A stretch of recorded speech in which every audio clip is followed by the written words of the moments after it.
Hi, my name is Matt McGee. I'm a puppet maker, props designer, and craftsperson teaching artist. Today, we're going to explore the art of making art in the form of robots out of the stuff that you might recycle.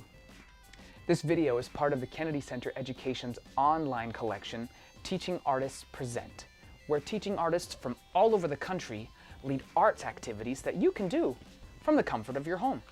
Now, just so you know, I'm not actually in my home. This is my studio. This space allows me room to build all kinds of crazy things, from masks, props, little puppets, big puppets, and so much more. But I didn't always have a space like this. In fact, when I was a kid, I built robots and other creations in my home, just like you. So let's jump in, wherever you are, and get creative. The first thing you need to do is gather your materials. I like to look for interestingly shaped objects that most people throw in the recycling. Like this one, little ridges there, this guy, or even this one, it's kind of tapered. But you, use whatever you have available. Maybe you've got some cardboard boxes or cereal boxes, cardboard tubes, soda can, bottles, milk cartons, whatever you have available. Once you have your materials and your items, be sure to clean them out really good. Nobody wants old ketchup in your robot, right?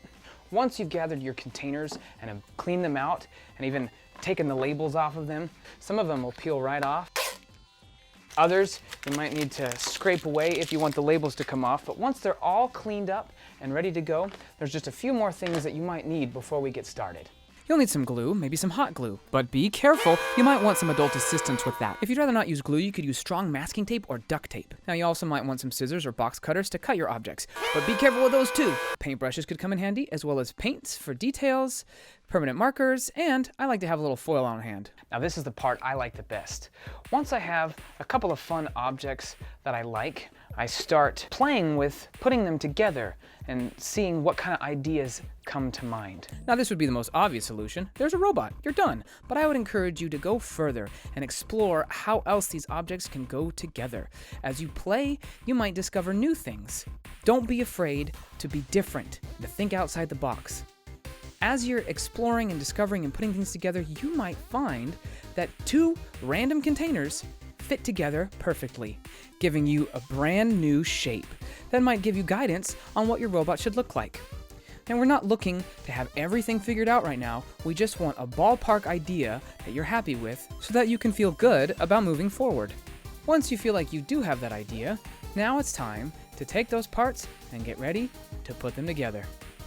Now, I generally prefer to use hot glue, but if you would rather not risk your life, just kidding, you can use masking tape to hold your parts together, or duct tape. Whatever tape you use, be sure to really seal it in. When you want to apply objects, you can wad up masking tape sticky side out, put the pieces together, and then seal them in really good.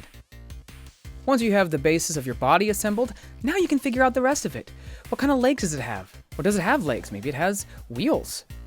What kind of arms does it have? I have these old spare tubing and some empty permanent markers, but if you don't have that, maybe you could use straws. If you don't have straws, well, this is where the aluminum foil comes in handy. You can use aluminum foil to shape into anything you want. If you cover it with masking tape, it makes it even more durable. Make an arm, make a claw, make wings, whatever. It's up to your imagination.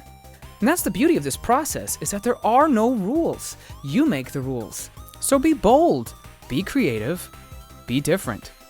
If you want to be done at this point, you could draw a face on it and be good. That's a cool little robot. But if you want to go further, this is where all those other little parts and pieces that you hold on to can come in handy. You can use cardboard to make claws, to make control panels, to make tread. You can use masking tape. You can make wheels and gears. You can use bottle caps. Anything else that you have lying around that might be thrown out in recycling, you can use to make your robot more detailed. You can find things that fit. Oh, that fit perfectly. Adding all the little parts and pieces, the details and doodads can make it come alive, but simple can also be just as exciting. If you want to do rivets, you can do droplets of hot glue on the edges. You can take cardboard tubes and cut them with masking tape and make little vents. But there you go. You have a pretty good looking robot. You could call it good, or you can do more. If you really want it to look finished, you can give it a coat of paint. What kind of paint job does it have? Is it shiny and new? Or is it old and dirty and rusty? That's up to you. Whatever you do, it's no longer a handful of junk you're holding. It's a sweet new robot with a story to tell, and that's the coolest part. Now, before you take off to distant galaxies with your brand new super awesome robot action figure friend, be sure to clean up your mess. I have a hard time with that. But my mess is in a studio and not in my home, so it's okay, right? Especially remember to wash those brushes really well, or they won't work well for you next time. Once you have cleaned up, go on and have some adventures with your super awesome recycled robot. You may even discover some other abandoned parts on your travels that can be turned into more robots, spaceships, machines, or wherever your imagination takes you.